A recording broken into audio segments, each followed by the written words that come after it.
Ayan o, kita natin, nasa Ikeda Park na tayo. Tapos, tignan nyo, yun o. Napakarami ng mga yatay. Parang may event talaga nun, di ba? Makikita nyo. Yan na, ang dami ng Pinoy. Ngayong araw, merong event sa Nagoya City sa Kae Ikeda Park. Palarong Pinoy, Laro ng Lahi.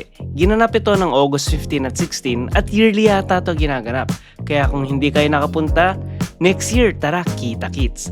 Maraming yatay or stalls ng pagkain, mga iba't ibang Filipino foods. Madalas itong gawin tuwing long vacation, kaya kung malapit lang kayo, punta na. Tayo ng kilala natin, sana meron tayong makilala dito na pwedeng kausapin, di ba? So tara, picture-picture na tayo, okay?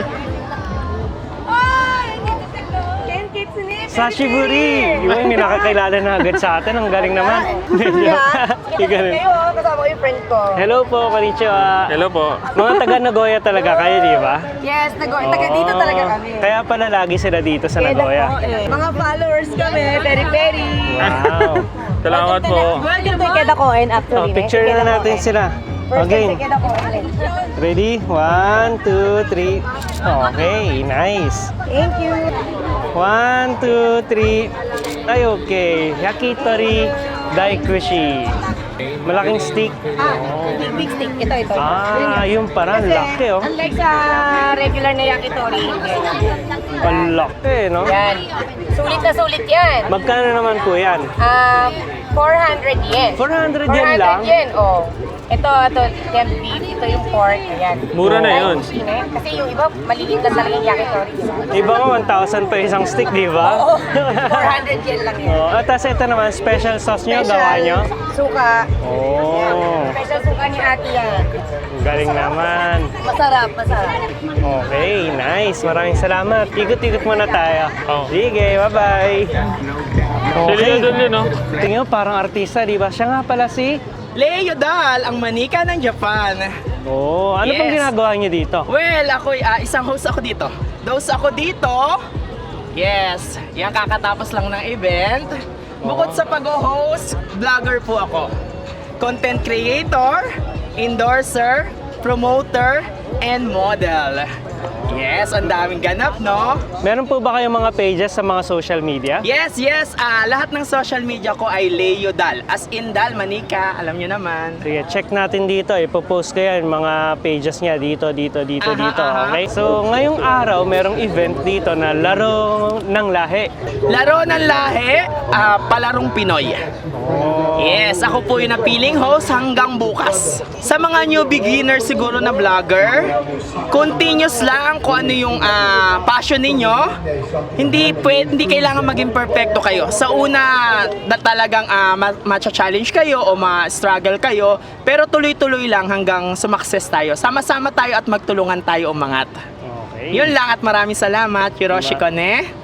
Meron pa tayo isa ditong i-interviewin. Siya naman ay isang... Ako po, usually po, ang ginagawa ko po dito is Ryoko service ako, travel service. Tapos, nag-event din ako, nag-organize ako ng mga event dito sa Japan. Sana, next time, shout out naman sa organizer dito. Baka naman, next year. So, paki-follow na lang din po yung page ko. Yung page ko po is RMN Event Service. Tapos, nandun na din po lahat ng mga events ko, yung mga travel service ko, yung mga bus tour namin, yung mga visa assistance namin, nandun na din po lahat. So, korekara yoroshiku onegaishimasu. Okay, maraming salamat po. So, check natin yung page niya. Iba't iba palang mga services meron pala. So, maraming salamat po ulit, Thank you po. Nakasane-san. So, ngayon, ang daming dito, ang daming yatay, oh. Diba? Iba't ibang klase. Meron pa nga rin halo-halo, diba? Meron din ng mga isaw-isaw, mga ihaw-ihaw, mga fishball, mga kwek-kwek. Meron din doon. Tapos dito, mga silog-silog meron doon, oh. Sarap, diba? Tapos, doon din, marami. So, tara, ikot-ikutin natin yan, okay? Meron ditong mga silog, hotdog, drinks, at iba pa. Mga barbecue, tuhog-tuhog, at meron pang lechon. Mukhang masarap yan, ah. Mamaya, titikman natin yan. Dadarami natin yan at sobrang namiss ko na ang lechon talaga dito. Meron ding kebab. So, hindi lang Pinoy, ano? May Turkish din. At halo-halo, sakto sa napakainit na panahon. At kung ano-ano pang meron dito. Kaya siguraduhin yung pumunta dito next year. At yun si Peri, picture. Kung nga pala kailangan nyo ng photographer around Nagoya, i-message nyo lang si Peri in Japan. Kita nyo naman, no? May video pa at photos, di ba? Meron pala rin, no? Palarong Pinoy, laro ng lahi. Ito yung pinaka main event dito. Palarong Pinoy, laro ng lahi, Philippine Old Street Games. Yan, yung mga bata naglalaro, di ba? Yung mga tinikling, kapatintero, mga hulin, di ba? Yung sako. Dito sa Nagoya, saan ka pa, di ba? Oo nga, pinaka-sponsor, tingnan nyo, papakita sa yung sponsor, Ma'am Pugutaro. Grabe naman yan. At saka Yamada Holdings, grabe, big time talaga Yamada. At saka Ma'am Pugutaro, no?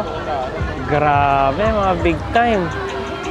Tapos, sa'yo na yan, di ba? Ang dami mga yatay, mga iba't ibang klaseng kainan, di ba? So, nandito tayo ngayon sa Alvar Lechon. Alvar. Don Alvar. Pag dito sa Nagoya, halos ng event dito, pumupunta kami. Kasi taga rito man lang kami. Pag may mga big event, sumasali din kami.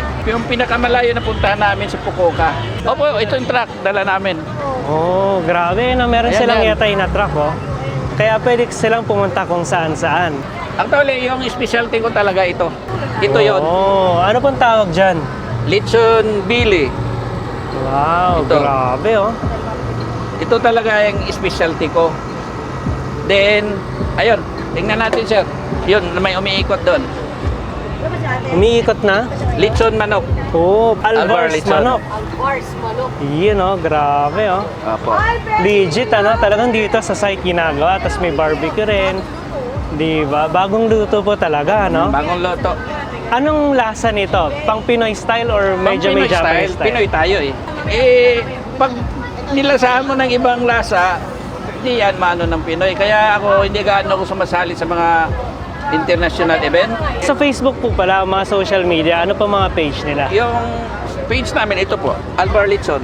Sa page. Arval Lechon. Yan, Opo. search niya lang. Pwede Then, order sa daw Messenger, online. Messenger po, pwede din. Pag dito lang, pwede ko naman i-deliver dito. Sa loob ng Nagoya, no? Opo. Nagoya.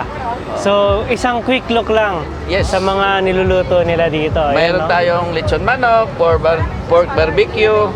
Mayroon din tayong longganisa. Taste test daw. Isa pa. Tignan natin, oh. Ikaw sir, tignan mo ang longganisa. Matamis-tamis, ano? Original recipe nyo. Opo, kami gumawa niyan. Grabe, ang sarap. Oy, hindi porket libre to. Masarap. Talagang masarap. Oh, ito, bagong luto ito ah. Dito ito niluto. Kita mo sir? Sampol. Chine-check ko talaga ito sir. 2 hours niluluto ito. Bago ko chine-check ko yan, ginaganyan ko talaga. Chine-check ko yan. Paikot-ikot pa yan doon, chine-check ko. Paminsan may mga customer na apurado. Alam ko na hindi pa luto eh kasi Kailangan ng talaga. talagang 2 hours ito. Pag taglamig yung panahon, nasa 2.5 to 3 hours. Pag taglamig ha, pag nasa labas tayo open. Oo. Grabe yung balat, oh. Ang kapal. So, tingin natin, ha.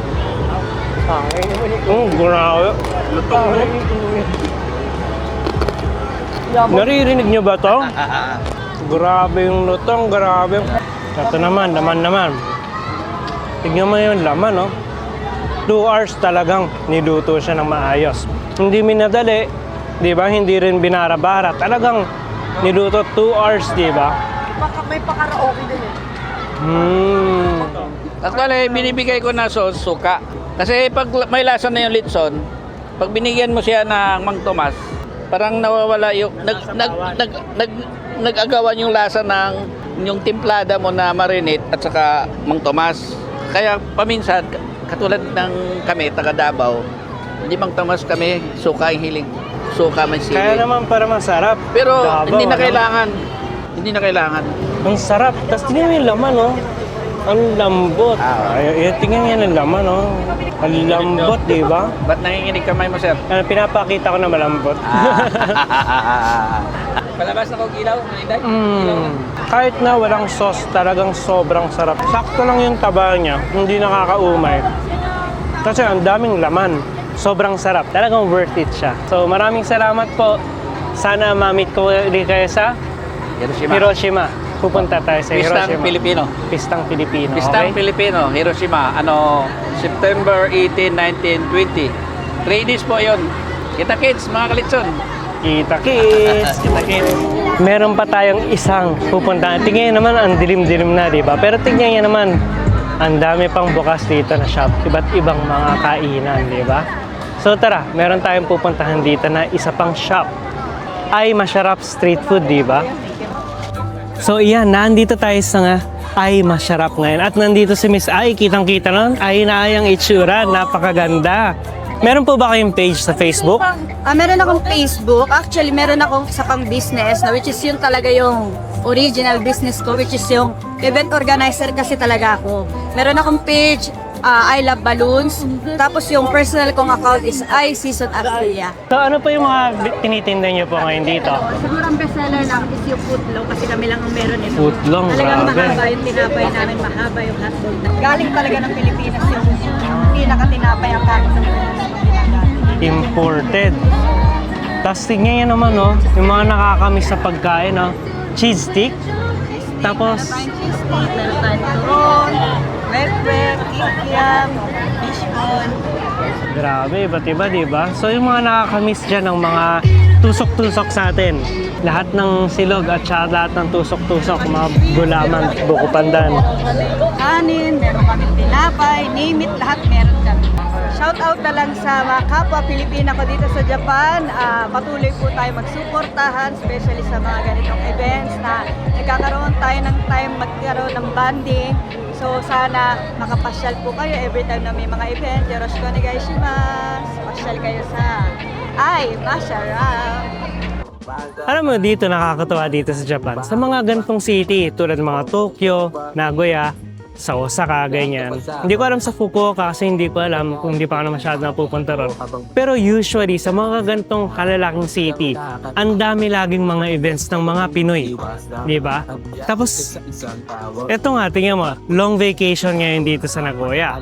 Sa buong Japan actually, long vacation ngayon dito, Obon Yasumi. Tapos ang daming events, may mga bigla na magkakaroon ng party sa beach, magkakaroon ng mga gantong events ng mga Pinoy, mga gathering, may mga kainan dyan ng mga kung anong Filipino foods, di ba? Tapos tanghalan, may mga palaro sila, bukas ulit, meron 2 days yan usually pag talaga bakasyon, may mga ganyang event dito sa Japan. Kaya kung kayo, may chance kayo pumunta sa mga gantong event, punta kayo kasi sobrang dami ng mga Pilipino. Kung namimiss nyo yung mga Filipino foods, ang dami dito. Punta lang kayo, kain kayo, may mga sago dyan, may mga tusok-tusok, may mga lechon pangaro, no? Diba? Iba't ibang klaseng mga events talagang meron dito. Tapos isa pa, since dito sa Japan, talagang sobrang interconnected. Mula papunta ng Tokyo, papunta ng Osaka, papunta ng Nagoya, papunta ng Fukuoka, lahat yan. Pwede mong i-replanahin or pwede mong i-Shinkansen or pwede mong i-drive yan. Diba? Talagang napakaganda dito sa Japan, magbiyahe-biyahe. So, ano pa hinihintay nyo? Bumiyahe na kayo pag long yasumi nyo. Kung may pera kayo, kung may extra kayo, pumunta kayo sa iba't ibang lugar. Huwag kayo dyan sa may loob lang ng bahay nyo. Para naman ma-enjoy nyo yung Japan habang nandito kayo dito. So, yun lang naman. Sige, bye-bye!